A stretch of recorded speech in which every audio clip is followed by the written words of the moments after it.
Hare Krishna, Radhe Radhe. Welcome back to Radhikesh Vidya channel. आज हम David Hume के बारे में पढ़ेंगे। पिछली 2 क्लासेस में हमने जॉन लॉक और जॉर्ज बर्कले कवर किया था। आज हम डेविड ह्यूम कवर करेंगे, उनकी theory of empiricism, impressions and ideas, theory of causality, inductive reasoning, scepticism and theory of self. तो चलिए शुरू करते हैं। अब ये एम्पेरिसिज्म वाली थ्योरी जॉन लॉक ने भी दी थी। वो कहते थे ना कि नॉलेज हमें अनुभव से मिलती है, हमारे सेंसरी एक्सपीरियंसेस से मिलती है। तो सेम चीज़ डेविड ह्यूम भी बोलते हैं कि yes, knowledge come from our sensory experiences. ठीक है, अब हम इम्प्रेशंस एंड आइडियाज़ पर आते हैं। तो वहाँ पर जॉन लोग क्या बोलते थे कि हमारा माइंड एक टेबुलर रास्ता की तरह है। पहले हमारे माइंड में आइडियाज़ आते हैं, है ना। फॉर एग्जाम्पल, अगर आपने किसी बॉल को देखा तो आपके माइंड में पहले आइडिया क्या गया, उसका कलर गया, फिर बाद में उसकी शेप गई, तब जाके नॉलेज बनी बॉल की। ठीक है, अब डेविड ह्यूम क्या बोलते हैं कि नहीं, पहले हमारे माइंड में आइडियाज़ नहीं जाते, बल्कि आइडियाज़ तो इम्प्रेशंस की कॉपी है। आइडियाज़ तो इम्प्रेशंस से बनते हैं, पहले हमारे माइंड में इम्प्रेशंस जाते हैं, है ना। तो जैसे कि फॉर एग्जाम्पल, आपने जब उस बॉल को देखा, तो जब तक आप उस बॉल को देख रहे हो तो आपके माइंड में इम्प्रेशंस बन रहे हैं। लेकिन जब आप बाद में किसी और को बताओगे, आप बाद में याद करने की कोशिश करोगे, तो आप कुछ चीज़ें शायद भूल जाओगे, बॉल का कलर भूल जाओगे, ठीक है, बॉल की शायद आप शेप भूल जाओगे कि कितनी बड़ी थी, कितनी छोटी थी, है ना। तो वो हो गए आपके आइडियाज़।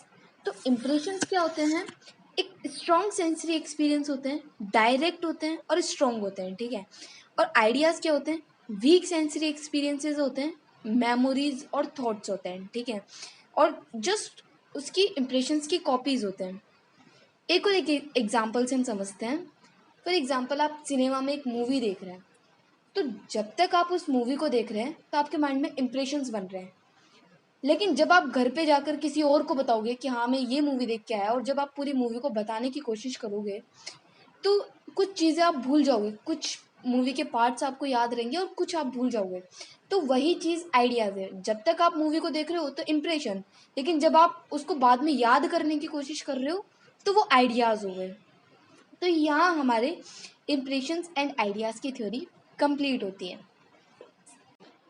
तो अब हम कॉज एंड इफेक्ट की थ्योरी के बारे में बात करते हैं। ऑलमोस्ट सभी फिलोसोफर्स इस थ्योरी पर एग्री करते हैं कि जो कुछ भी चीज़ें हो रही हैं उसके पीछे कोई ना कोई रीज़न है, कोई ना कोई कॉज है, तभी वो चीज़ें हो रही हैं। लेकिन ये डेविड ह्यूम क्या बोलते हैं, वो कहते हैं कि ज़रूरी तो नहीं कि हर चीज़ के पीछे कोई ना कोई कारण छिपा हो।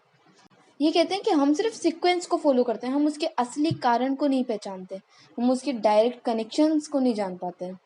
जैसे कि अगर हम फ्रूट्स का सेवन करते हैं तो हमें पता है कि न्यूट्रिशन हमें फ्रूट से मिलते हैं। लेकिन अगर आप वही फ्रूट 10-15 दिन बाद खाओगे तो आप बीमार भी हो सकते हो, क्योंकि वो फ्रूट तो एक्चुअल में ख़राब हो चुका है। तो ये कहते हैं कि हम सिर्फ सीक्वेंस को फॉलो कर रहे हैं कि फ्रूट खाने से हमें न्यूट्रिशंस मिलते हैं, हम इसके डायरेक्ट कनेक्शन को या इसके कारण को पता नहीं लगा पाते। एक और एग्जांपल से समझते हैं। जैसे गाड़ी का बटन दबाने से कार स्टार्ट हो जाती है, गाड़ी स्टार्ट हो जाती है। ठीक है, तो हम सिर्फ सीक्वेंस को फॉलो कर रहे हैं कि बटन दबाया कार स्टार्ट हुई, लेकिन उसके बीच का जो कारण है, उसका जो डायरेक्ट कनेक्शन है, हम उसका पता नहीं लगा पा रहे, पता नहीं लगा पाते। तो ये कहते हैं कि हम असली कारण को जानते ही नहीं, ज़रूरी नहीं हर चीज़ के पीछे कोई ना कोई कारण हो।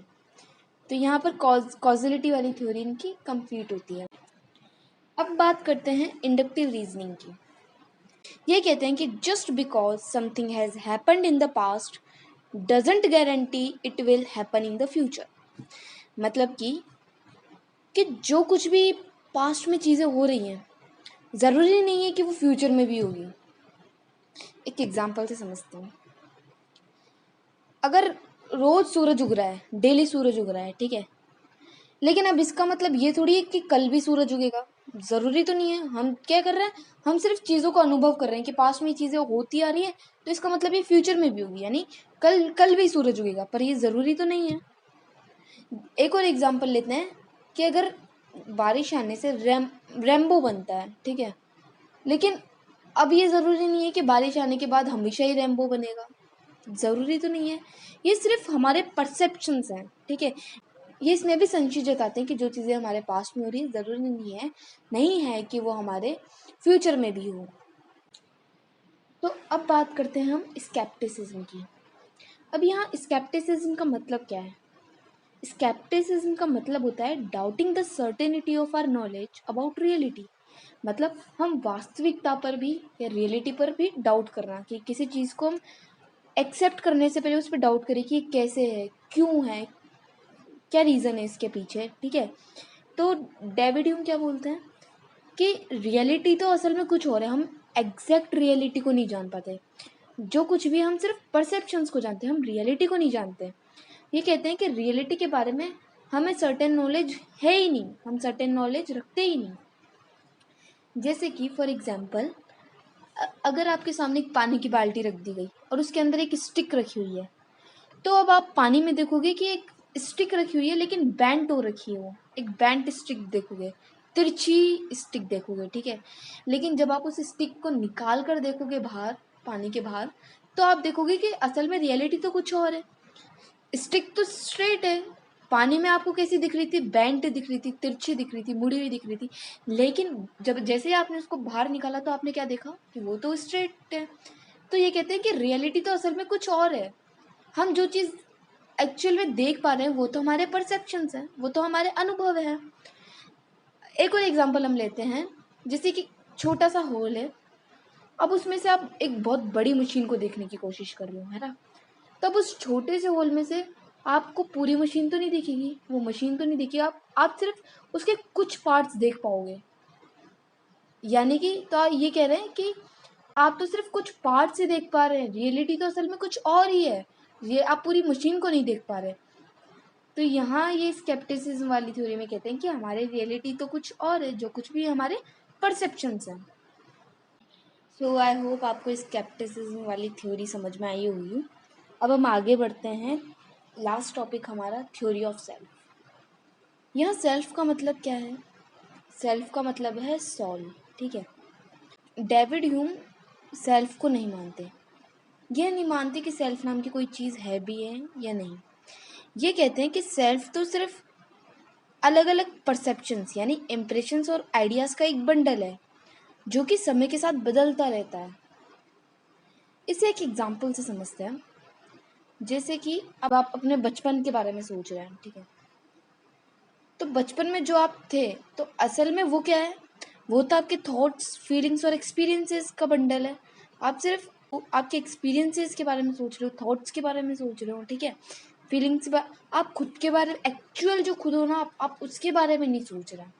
एक्चुअल जो सेल्फ है हम उसके बारे में नहीं सोचते, हम सिर्फ थॉट्स, फीलिंग और एक्सपीरियंसेस के बारे में सोचते हैं, जो कि समय के साथ लगातार बदलते रहते हैं।